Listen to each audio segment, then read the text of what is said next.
Hey, salut tout le monde! J'avais le goût de partager aujourd'hui une réflexion par rapport à, en lien en fait avec une discussion sur Facebook, dans un groupe Facebook privé. Et c'était au sujet de, en fait, on critiquait ou on remettait en question l'approche d'un entrepreneur web que je connaissais. Parce que cet entrepreneur-là dérange sur le web et moi, je le cacherai pas, j'aime pas beaucoup, il y a beaucoup de choses de son approche que j'aime pas et que je ferais pas comme lui aussi. Par contre, j'ai appris à le connaître avec les années et je le soutiens. Je le suis avec un grand intérêt parce qu'il se montre accessible dans son parcours. Il est très cohérent, il croit en son projet. Il sait très bien qu'il ne peut pas plaire à tout le monde par rapport à ce qu'il fait et tout ça. Et qu'est-ce qui m'avait découragée dans cette discussion-là? En fait, tout le monde a droit à ses opinions. J'ai absolument rien contre les personnes qui ont laissé des commentaires. Mais ça m'a touchée parce que c'était des commentaires plates à lire de gens qui prenaient de mon industrie, le web, et de l'industrie de l'entrepreneur en question.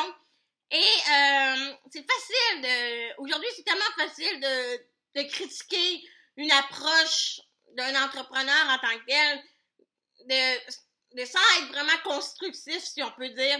En tant qu'entrepreneur, faut vraiment rester fort, surtout quand on est avec une pensée, une approche qui est différente, puis qu'on s'expose beaucoup avec cette approche-là. Ça demande beaucoup une grosse carapace, et je pense que c'est ça qui m'avait rejoint dans la discussion en tant que telle.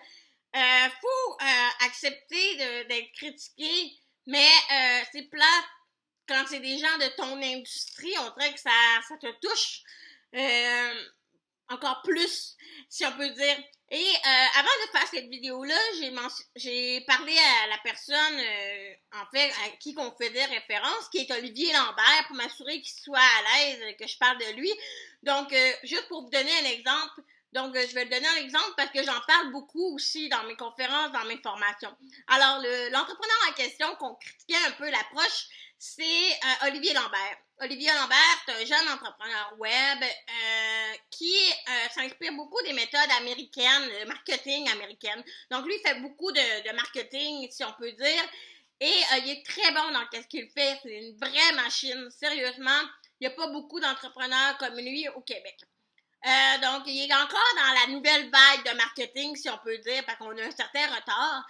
Et son approche peut paraître un peu agressive. Donc, il vend des produits en ligne et tout ça.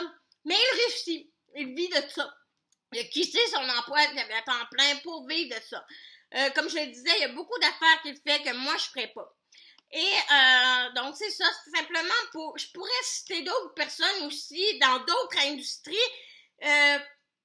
Tout ça, ma réflexion tournait vraiment autour du fait que plus on ose faire quelque chose qui est différent d'une pensée qui est plus globale par rapport à un sujet, c'est là qu'on commence à recevoir des commentaires.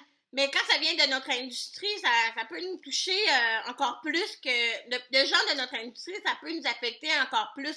Mais je voulais te donner des conseils parce que si vous reconnaissez que vous êtes dans ce genre de situation-là, parce que moi-même, je le vis, je pense qu'il faut apprendre à se faire une sorte de carapace, puis surtout bien s'entourer de gens qui vont être capables de nous dire qu'est-ce qu'ils pensent vraiment, en étant constructifs, positifs, mais vraiment être capable de nous ramener à la réalité.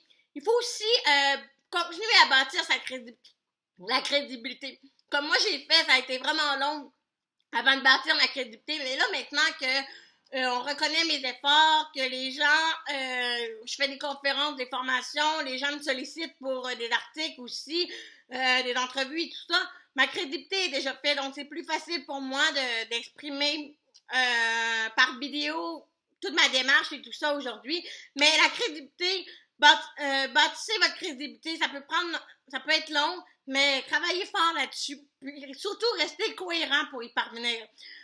Aussi, mon autre conseil, ça serait de vous assurer que toutes les actions que vous faites dans l'approche qui est critiquée reflètent vraiment votre vision, votre mission, vos valeurs et votre façon de penser, la personne que vous êtes en tant qu'individu. Puis, il faut que vous sachiez exactement pourquoi vous faites ce que vous faites.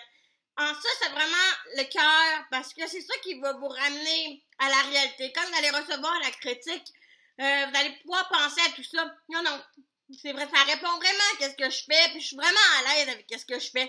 Et ça va vous pousser à continuer. Bref, lâchez pas, puis regardez surtout aussi les commentaires des gens que vous avez vraiment aidés, des gens qui vous ont dit merci, ça va vous encourager à continuer et foncez. Tout simplement, osez continuer d'avancer dans une direction qui est complètement différente pour justement vous démarquer dans votre secteur d'activité. Donc voilà, c'était juste une réflexion puis des conseils. J'espère que vous avez apprécié, puis n'hésitez pas à partager. Bye!